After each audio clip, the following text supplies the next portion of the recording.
হরে কৃষ্ণ বন্ধুরা, আশা করি সবাই ভালো আছো। আজকে নিয়ে এলাম কাঁচাগোল্লা ফুল রেসিপি। কড়াইতে আমি 5 লিটার দুধ নিয়েছি।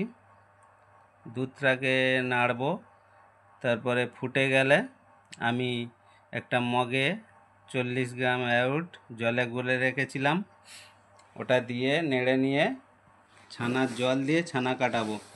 ছানাটা কাটানো হয়ে গেলে দেখুন বন্ধুরা, এইভাবে ছানাটা কাটাতে হবে। ছানাটা কাটানো হয়ে গেলে ওই মগটা দিয়ে আমি ছানাটা কড়াই থেকে কাটিয়ে নেব। একটা গামছা দিয়েছিলাম, গামছার মধ্যে কাটিয়ে নেব। কাটানো হয়ে যাওয়ার পরে এইভাবে একটু জল ঝাড়িয়ে নিতে হবে। জল ঝাড়িয়ে কড়াইতে দিয়ে দেব।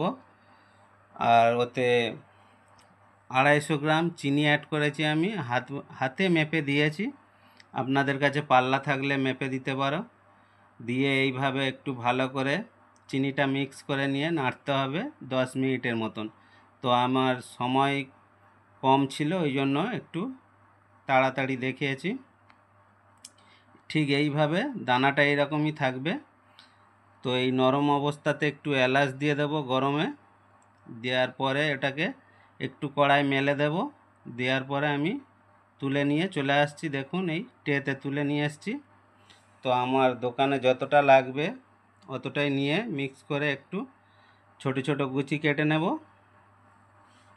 গুচি কাটা হয়ে গেলে ওগুলোকে হাতে গোল করে নেব। একটু গোল করে নেওয়ার পরে ক্যাপে দিতে হবে, কাগজের ক্যাপে করে। তো ক্যাপটা আমি আগে থেকে ছাড়িয়ে রেখেছিলাম। দেখুন এইভাবে কাগজের ক্যাপে দিয়ে একটু ঠুকে নিলে একটু ভালোভাবে বসে যাবে।